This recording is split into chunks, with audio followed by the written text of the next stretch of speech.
ಸರಿ, ಈಗ ಮೊಟ್ಟೆಗಳು ಹೇಗಿರುತ್ತೆ, ಎಂಬ್ರಿಯೋ ಹೇಗಿರುತ್ತೆ ಅರ್ಥ ಆಯಿತು.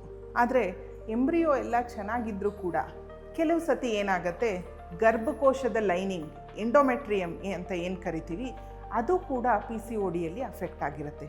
ಯಾವ ರೀತಿ? ಪಿ ಸಿ ಒ ಡಿಯಲ್ಲಿ ಗಂಡು ಮಕ್ಕಳಲ್ಲಿ ರಿಲೀಸ್ ಆಗುವಂಥ ಹಾರ್ಮೋನ್ಸು ಹೆಣ್ಮಕ್ಳಲ್ಲಿ ರಿಲೀಸ್ ಆಗ್ತಿದೆ. ಅಂದರೆ ಆಂಡ್ರೋಜನ್ಸ್ ಅನ್ನುವಂಥ ಒಂದು ಹಾರ್ಮೋನ್ ರಿಲೀಸ್ ಆಗ್ತಾ ಇದೆ. ಅದು ಗರ್ಭಕೋಶದ ಲೈನಿಂಗ್ನ ಭಾಳ ತೆಳು ಮಾಡಿಬಿಡುತ್ತೆ.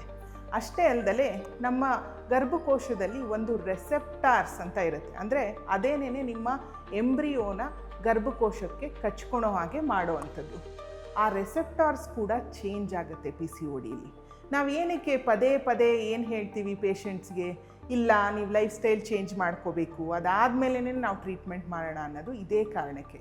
ಅಂದರೆ ನೀವು ಒಂದು ಇನ್ಫರ್ಟಿಲಿಟಿ ಆಗ್ಬೋದು, ಇಲ್ಲ ಎರಡನೇದು ಪ್ರೆಗ್ನೆನ್ಸಿ ಆದರೂ ಕೂಡ ಅಬಾರ್ಷನ್ ಆಗೋವಂಥ ಚಾನ್ಸಸ್ ಜಾಸ್ತಿ ಇರುತ್ತೆ. ಆದ್ದರಿಂದ ಫಸ್ಟು ಲೈಫ್ ಸ್ಟೈಲ್ ಚೇಂಜ್ ಮಾಡಿಕೊಂಡು ಅದಾದಮೇಲೆ ಟ್ರೀಟ್ಮೆಂಟ್ಗೆ ಹೋಗೋದು ಬಹಳ ಉಚಿತ ಇರುತ್ತೆ.